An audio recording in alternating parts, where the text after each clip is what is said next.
Anyway, we are in the Valley of Secrets, the Valley of Oneness, and the Valley of Oneness is a bit of a strange valley, a scary valley, a dangerous valley. And its entire message is that the whole universe is in nothingness. And nothingness has nothing to do with emptiness. Emptiness means nihilism, absurdism. Nothingness is a different concept. In the program Shab Ki Ziran, I think it was the 32nd or 30th segment we had posted on YouTube, which unfortunately for some reasons they shut down YouTube, which itself is a very important question that you will understand later. For the Restart program with its millions of listeners, Telegram would probably have to lose billions of dollars to shut it down. They have to shut it down. We need to get in tune with Telegram's eventual shutdown. But before Telegram is shut down, so that we don't later say, oh no, we can't listen to the restarts anymore, joking of course, this needs to be explained. In the Shab Ki Ziran episode we put on YouTube that was shut down, we explained there what zero means. And most mathematical equations and such were brought forth by the people of Sufism. I am trying today to explain the Valley of Oneness a bit more simply and colloquially, using the language of physics, mathematics, and chemistry, and to see what is supposed to happen in this valley.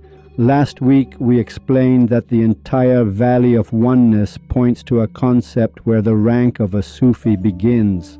The minimum of the Valley of Oneness is the guardian jurist. Its minimum, meaning right now 60 people in the world is the maximum, for example. I don't want to lie because this answer is really too dangerous for a disciple to be off by 1 or 2. I'm saying approximately because there are many things I don't have information about and don't really know. Maybe it's 42, but a perfect human has, for example, 20 or 30 Sufis around them. But there are a series of people they call servant of God. They are also under the umbrella of the perfect human. Right now there might be 2 priests who are under the perfect human, and there are 2 rabbis right now. 2 of the clerics, meaning the clergy inside Iran, might also be there. They definitely are. But there are a series of people whose relationship is directly with the perfect human, meaning face to face, in their own special lover's gaze. Its minimum is the guardian jurist. In this valley its maximum is the prophet, meaning all the prophets became prophets in this valley, and whoever fell in this valley. Satan fell in this valley. Barsisa the pious, whom Sadi speaks of, fell in this valley. There are many individuals to explain. It has something else too, meaning the Valley of Oneness isn't just the word nothingness. Besides having, how should I put it, innovated physics, mathematics, and chemistry, meaning it has explained the discoveries of physics, chemistry, and mathematics for you. A mystic, for example, 1500 years ago, 2700 years ago, 3000 years ago, just laid out these laws for you so you would understand the subject. Why? Yes, what difference does it make? Look, all of you are in 3 dimensions, and an extra dimension, time, becomes the 4th dimension. The numbers 0 and 1 are also used in computers, which are now, in a way, being transformed into a correct number, in a way. Meaning when the world's computers want to increase their speed, they have to undergo their own specific changes. Now, if we have a computer 500 years from now, and I doubt such knowledge will exist in the next 500 years that can explain the Sufi perspective, I want to read to you, and then, if we can invent a computer that can explain the concept of 0 and 1 and make them 1, meaning we take it out of the primordial oneness that Rumi talks about and design our computer space in such a way that 0 and 1 come into being and 0 and 1 become one with their concept, then the 5th dimension will emerge. When you find a perfect human, they give you something, and that something they give you creates a focus within you that inside you, your 0 and 1 become 1, meaning your business with the concept of 0 and the concept of 1 is settled. Here, in this movement you make, a focus is created that, for a short time, opens the 5th dimension for you. And the dimensions open up 6 by 6 up to the 18,000 worlds that exist within the perfect human. Everything that a Sufi must find in the universe is within the perfect human. It is defined in there. And that's why when you go into the universe now, a person, for example, Rumi, one night he goes and sleeps on Pluto, another night he's in, say, the Andromeda galaxy, and he wanders around and comes back and has a good time. These dimensions he enters and travels through. In the valley of oneness, he reaches the conclusion that everything he sees is nothing. For you to understand what nothingness is, first let me read this poem and then begin the explanation. After this, Attar says about the valley of oneness. The stage of unification and abstraction shall come to you. Manzil tafrid wa tajrid aidat. I have also explained unification and abstraction. Now, I have generally said it's the Sufi perspective, and that tafrid, individuality, means understanding the concept of the one, Ahad, and the unique, Wahid. Unification and abstraction can also have this meaning. Though the couplets from this desert begin, they all emerge from a single collar. Whether you see many numbers or few, that one is singular on this path in the one. That same line of poetry that I said was dropped, we need to see what it means. Why did I say a cleric can't understand it? You could be the god of mathematics and you wouldn't understand. You have to be the god of physics to understand these two couplets. You have to be the god of chemistry to understand this. A cleric who thinks entirely about what's half a meter below people's waists, how can he understand this? He simply can't understand. And for this reason it's a firm decree, just like when I said clerics cannot understand the principles of religion. Why can't they understand? Because you have to pass through 5 valleys to understand. When I firmly say here that they don't understand, it means they don't understand. And if you think for 1% that they do understand, you are the one who doesn't understand for thinking so. How firmly they speak. They don't understand. They are incapable of understanding. Since many a one is perpetually within another one, that one within a one is, in totality, a single one. He's explaining the science of mathematics. Since many a one is perpetually within another one, that one within a one is, in totality, a single one. What does this concept mean? What the hell does it mean? You have to understand zero. You have to understand one. The Honorable Mr. Attar states a very simple law. He says, you reach a point in the valley of oneness where you suddenly see all existent entities in the universe as bubbles on an ocean. At that moment, because the oxygen tank has been given to you by the perfect human, in an instant, you dive into the depths of the perfect human's ocean. Then you understand that the bubbles on the ocean, while they exist, meaning they are from that same ocean, they have no meaning in and of themselves, they are nothing on their own. Let me give a simpler example. A wave. It's true you can go surfing, you ride the wave at the shore. You can't ride on the ocean itself, it's wave surfing. Then when you are on the wave, it's true that this wave exists, it rises, and you see it, but after you enter the ocean, you strap on the tank, you go under, you understand that this wave doesn't exist. The wave belongs to the sea, to the ocean. Let's assume that tomorrow morning I create a museum in the middle of Tehran. What is the museum I create? The museum I create is this. I get up and produce ice from water. I carve the ice, and from the carved ice I make a horse. From the carved ice I make a Hosseini. From the carved ice I make a bench. From the carved ice I make a table. From the carved ice I make a horse, a dog, a donkey, a penguin. I make all of them, and all of you come to see it. And it's correct. You know why? Because you can put your laptop on it. You say this is a chair. The concept of a chair and the concept of a table, while both are made of wood, the concept of a table tells you that you can't sit on it. It acquires a concept, meaning it acquires existence. This is very hard to understand. What does it mean? It means when you make a table, you command the table that this is its path, this is its way, these things go on it. No one on a chair. When you make a chair, the chair gives you a concept. It says you can sit on this. You can't lie down on a chair, you can't sleep on it. The chair itself understands, meaning the chair obeys what you commanded it to be. It understands that people should sit on it. Now imagine you've entered my museum and you sit on the chair I made from ice. Well, it gives the concept of a chair and you can sit on it comfortably. It gives the concept of a table, you can sit on it comfortably, but only I know that if I raise the temperature of my museum, set it to 30 degrees Celsius, all of these things will become one entity called water.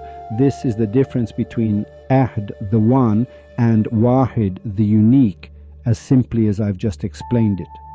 When it becomes water, you understand that this is water. The ant that comes and sits on this chair at most understands the chair, but it doesn't know that it's all made of water. In the valley of oneness, a person reaches a point where they suddenly see the foundation of the sun. From that foam, humanity is foam, galaxies are foam. What does he understand? The place where scientists are still stuck. The first second before the Big Bang. In our own terms now, the Big Bang itself we have interpretations for. The Big Bang that these scientists talk about and the Big Bang that the people of Sufism talk about, the difference between them is like the difference between the entire universe and the fly at your doorstep. Not even the fly, the right nostril of the fly at your doorstep. That's how different it is. Scientists understand nothing about the Big Bang. The interval of the first 4 minutes is completely different from the first few seconds, and Attar is explaining this in this couplet. Completely different. So for a disciple, a mystic, a person of Sufism, the essence of everything, because all these Sufis, these 50, 60 people, have all gone through this stage, all of them. Just like you were saying, Khayyam, this and that. Khayyam, I posted it on Instagram, I posted it last night. Look, it's perfectly clear where Mr. Khayyam's valley is. So now I'm giving you codes so you can understand very easily. Meaning, when you want to find someone through whom, that, as you said, doofus, you can connect to the imam of your time, you must first go and see if this cleric is a proponent of the unity of being or the multiplicity of being. If he believes in multiplicity of being, draw a line through him, kick him out. He understands nothing. Then you go search among the proponents of the unity of being and find him with the codes they give. The codes that are given, the word, you saw the world and all you saw is nothing, and that which you said and heard is nothing. You ran from one end of the horizons to the other, it is nothing. And that in which you hid at home is nothing. Whether you stay home like Hafez and don't go out, or whether you travel all the horizons like Sadi, whether you sit on your 1/2 meter by 1/2 meter bed, Khayyam says, or you ride a horse and travel the universe, you will understand it is nothing. Khayyam is explicitly saying, I have traveled these stages. He is a great Sufi. Khayyam was also defiant. He entered these thoughts with great difficulty. He was a scientist, he had knowledge, it was very hard for him. But when he reached Sufism, all his words became meaningful and his entire perspective, well, his equations are already known. Khayyam is truly one of the great Sufis that would make you tremble. What does Hafez say?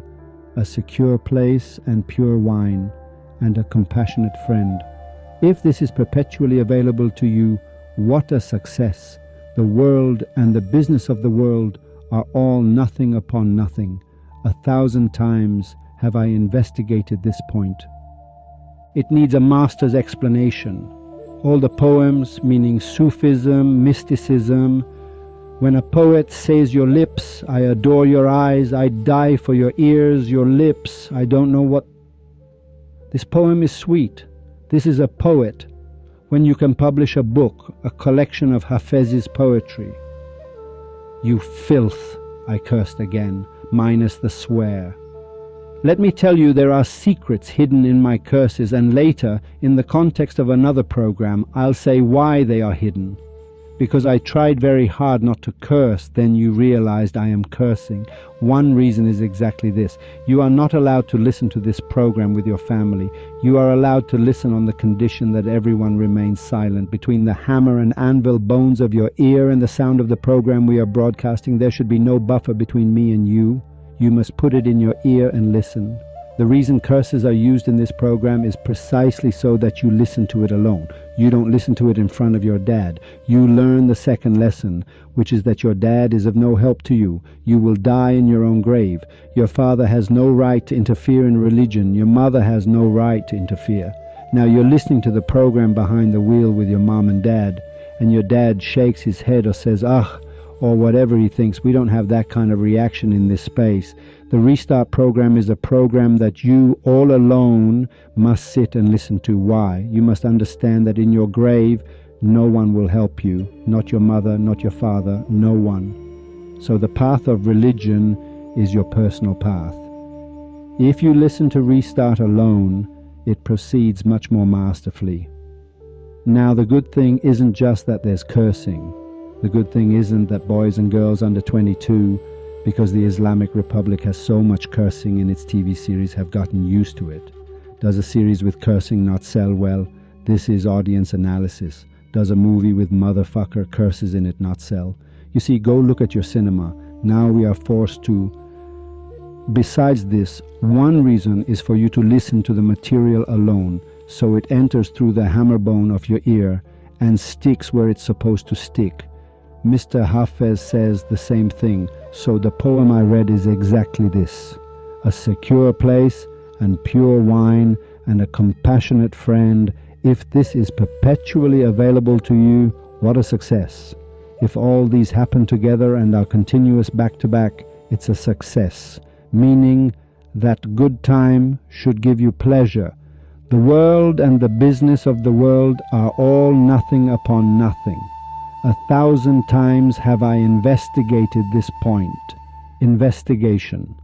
The word tahqiq means that when they say the principles of religion are based on investigation, this is what it means. The word tahqiq means to take the truth from the truth. Meaning Mr. Hafez in this couplet is saying exactly that. From the perfect human, from the real truth, I understood that the world and the business of the world are all nothing upon nothing. Investigated means to take the truth from the truth. Because there are many human-faced Satans, there is no truth in them. No one is the truth except for one person, and that is the one who is directly chosen by God, and they call him the perfect human. He is the truth, only the truth. The rest are electrical outlets. The power source is one. Now wherever in your city you stick a plug into any hole, you turn on the iron, you're connected without the power source. There is only one. Hafez said exactly this same sentence. Hafez said exactly this. There are many others who are saying the same thing. Sheikh Mahmud Shabistari, one of the great Sufis, Sheikh Mahmud Shabistari says this: existence flows through its own perfection. Determinations are but conventional matters. Wujud andar kamal khishsarist, ta'ayyun ha umure etebarist. Wujud andar kamal khwash sarist, ta'inha imur i'tibarist. Determinations are but conventional matters. Ta'ayyun ha umure etebarist. Meaning Shabistari says that the ice you see, the statues, these are determinations that are conventional. Credit has been given to them. You cannot find their original concept. For example, take us to your math professor right now. Say, "Sir, math professor." He says, "Yes." You say, "Can you take me outside and show me 2? He says, 2 doesn't exist. "Sir, don't joke. 2 doesn't exist?" "No."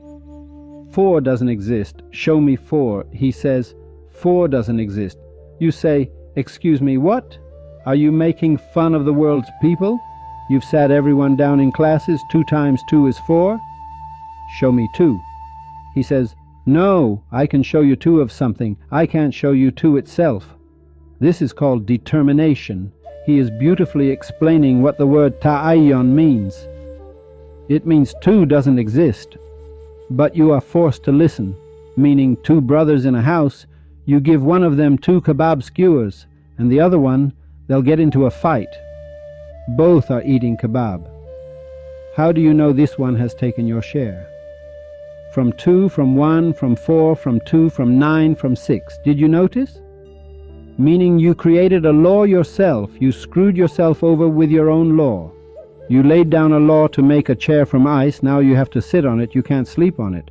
If you had made a bed, you could have slept. I hope a Sufi gets permission from the perfect human to sit and do a 2-hour program. Then you'll see the whole world will sit on its knees like a dog. Like a dog on its knees, they will prick up their ears in contemplation to understand.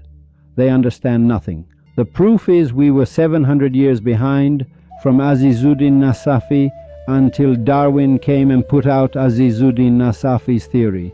Now whether he stole it and put it out, or the poor guy read it and wanted to expand on it, it makes no difference. It's not important for a Sufi. For a Sufi who has traveled this whole path, the map is not very important. Existence flows through its own perfection. Determinations are but conventional matters. See how Sheikh Mahmud Shabastari wrecks the world in 2 couplets. It's not that conventional matters exist. Existence cannot be understood. The unity of being cannot be understood. The unity of being must be gone to, seen. The opponents of the unity of being cannot understand. Opponents of the unity of being have a mental and psychological problem because they haven't seen anything. Opponents of the unity of being are people, beings of a lowly mode of thought. And it's fine. One is born a dog, another a puppy, another a donkey foal. It makes no difference. Another a human child. If you don't understand the unity of being, it's because you haven't seen. You have called the path of truth a myth. You say something and you oppose it too.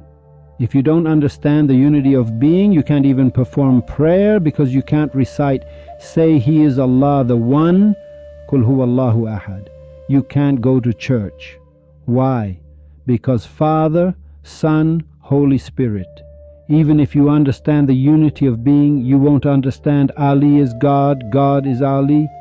If you understand the unity of being, you won't understand this. If you don't get it, you don't get it, you don't get it, you don't get it. There are those who do get it. He who knows not and knows not that he knows not shall remain in compound ignorance for all eternity. Rumi classifies the cows and the sheep well and beautifully. The valley of oneness is the valley that proves that they do not know, and still the people of the world know nothing, and it proves it well. Existence flows through its own perfection. So where does existence flow? Through its own perfection. Meaning, when you reach the valley of oneness, you are journeying in perfection, and you understand these things are flowing within it. Determinations are but conventional matters. These things are conventional, man. They are defined.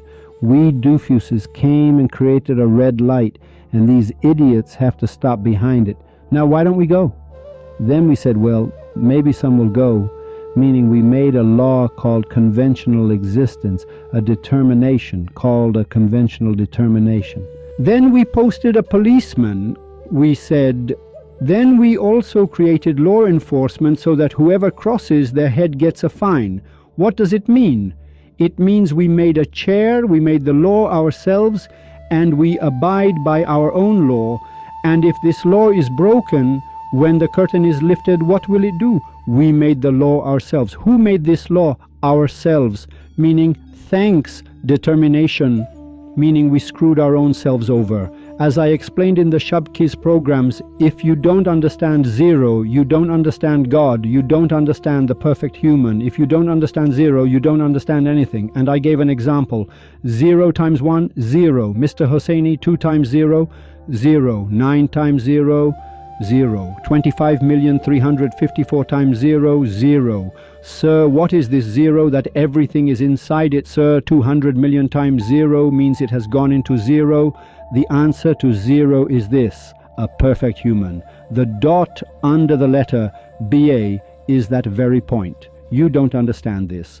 A Sufi, because the people of the world don't understand, came and created this so that you would understand. Because 0 was created, 0 now has meaning in the world. If you remove 0 among mathematicians, everything goes up in the air. A shuttle, instead of going up, goes into a teapot. Strange. So what is the concept of zero? Why is 100 times 0 equal to 0? He doesn't know. Gentlemen, is 100 bigger or 2? 100. 2 times 0 equals 0.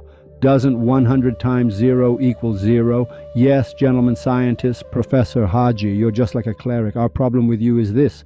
You stole the mathematical, physical, and chemical materials of the mystics and crammed them under your own name. Now we ask the cleric, why are there 5 principles of religion? He says, I don't know. I don't know where you read that. He doesn't remember where he read it. We have a dispute. Sir, 100 times 0 is 0, and 2 times 0 is also 0. Is 2 bigger or 100? 0. Where does the other 98 of it go? If 2 times 0 is 0, where does the 98 of the 0 go? When 100 times 0 becomes 0, what difference does it make if you are 98 or 2? You're right. It makes no difference. What difference do you make? The pious man and the outcast from the Muslims, it makes no difference. It makes no difference if you are a donkey or for that beautiful one that is 0, for that beautiful one that is merciful, compassionate, as you say, it makes no difference. Until when? Why? Because the paths to reaching 0 are as numerous as the souls of humanity. However many human souls there are, multiplied by 0, it becomes 0. So the paths to the heart of the perfect human are as numerous as the souls of humanity. What number multiplied by 0 does not become 0? The secret of 0 has sent the motherfucker of mathematics flying in other places. Whether it's in the numerator or the denominator of a fraction makes a huge difference. Where the 0 is makes a huge difference. In Sufism, where the point is, where the accent mark is in literature, where psychology is, whether it's in physics or chemistry, in mathematics or not. If you want to kill the enemy, if you turn your missile 1 degree this way or that, turn its head this way, give it 1 degree that way, it will hit Iran instead of Japan. Existence flows through its own perfection, meaning 1,000. 1,000. Are you 1,000? Are you not 1,000? Yes, Mr. Hosseini, I am 1,000. God is 1,000 in me. I am $1,000 right now. Sir, Sony, go to the store and see. I am $1,000. Give me away, hand me over, and you'll see how much you can buy. But this son of a bitch is lying. This one is $2. Go give it to the store. I swear to God they won't even give you 1 extra bottle of water. I don't know why. I, who am 1,000, get multiplied by 0 and become 0. This one, who is 2, gets multiplied by 0 and becomes 0. I am $100 million. Go buy a villa with me, you'll see. Mr. Hosseini, I multiplied by 0 becomes 0, and he also becomes 0. Why? Because existence flows through its own perfection.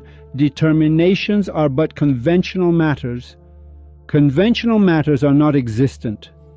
They don't have existence. The number is many, but the enumerated is one thing. The world has no existence but a virtual one. Its affair is entirely frivolity and play. Mr. Hosseini, all these clerics and priests and others made us understand that the world was not created for frivolity and play. But this one is saying the opposite. He says the world has no existence but a virtual one. Its affair is entirely frivolity and play. He's saying everything in reverse. Yes, it's all in reverse, man. It's all in reverse. Why? Because this station is a station of seeing. Jesus, in this very station, it's written in the gospel that Satan came to tempt Jesus. You know why? Because in this station, he reached a level where he understood he was God. Be and it is. Convicon. Jesus in stage 5 understood that he could do whatever he wanted. Satan appeared. He said, Haji. Jesus said, yes. He said, don't you say you are in the valley of oneness? He said, yes. We also fell here. He said, yes. He said, throw yourself off this mountain. Jesus said, I will not do that. He said, look, why won't you do it? If God exists, if the valley of oneness exists, throw yourself down and you'll survive. He said, I cannot test the perfect human. The perfect human tests me. He tests me, not I him.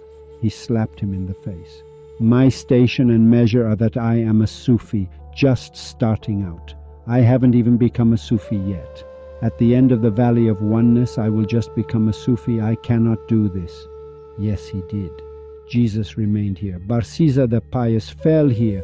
Many others, many others. The perfect human can test me. Okay, so what comes after oneness? The most subsequent principles of religion start here. In the valley of oneness, after oneness, is prophethood, nubuwah.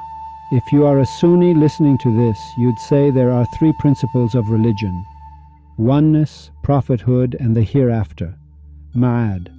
Shia Muslims say oneness, justice, adl, prophethood, imamat, and the hereafter. So in this valley, when you understand oneness, in this very valley you reach prophethood, and in this very valley you reach the hereafter, meaning both Shia and Sunni, we reach the hereafter, meaning you find the way back, meaning 60 people are traveling this path at this speed to reach perfection. When they reach perfection there, one of them has the right to return, to have a return, a comeback, to become a guide for the rest of humanity and the universe. That one is called the perfect human. All the Sufis who pass this stage, all the Sufis pass this stage of oneness and prophethood.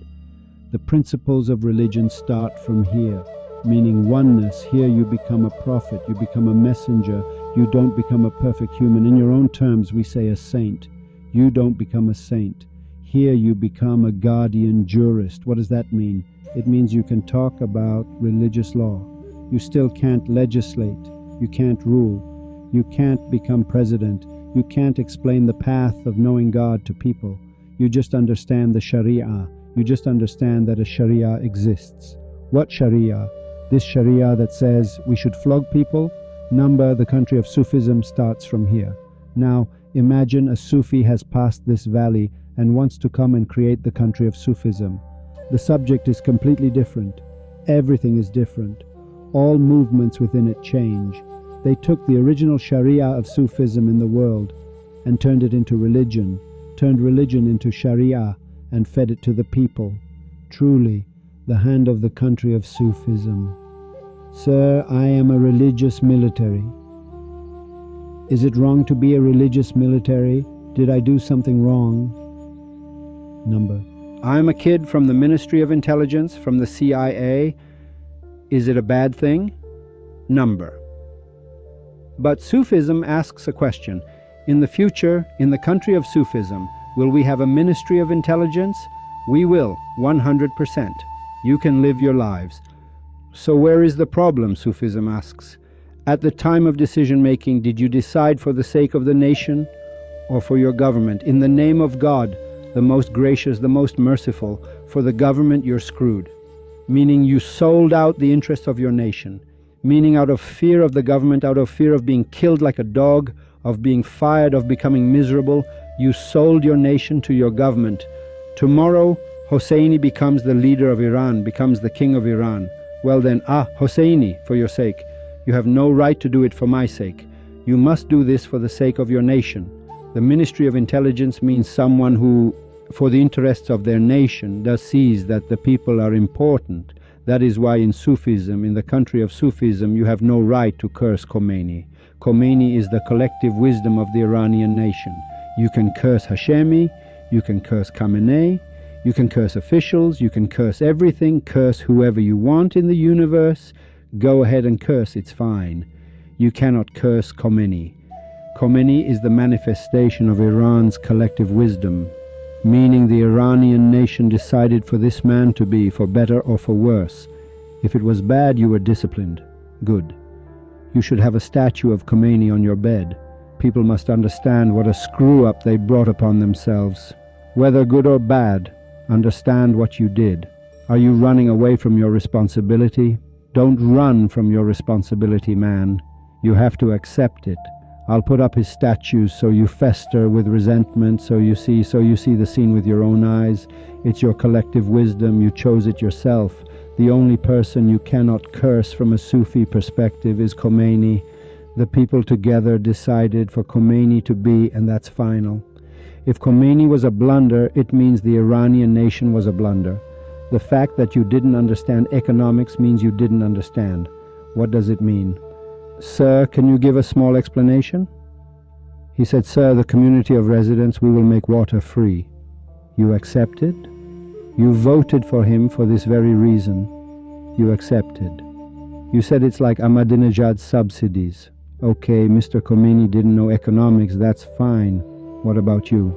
You didn't know either. If you had known, you would have said, Mr. Can there be subsidies? Sir, can it be made free? What are you giving away? We have to take money from the world, arrange it, regulate taxes to regulate the economy. Economics itself is a science and knowledge. It's very important. Insulting Khomeini is insulting the Iranian nation. You will not forget this. Learn, learn.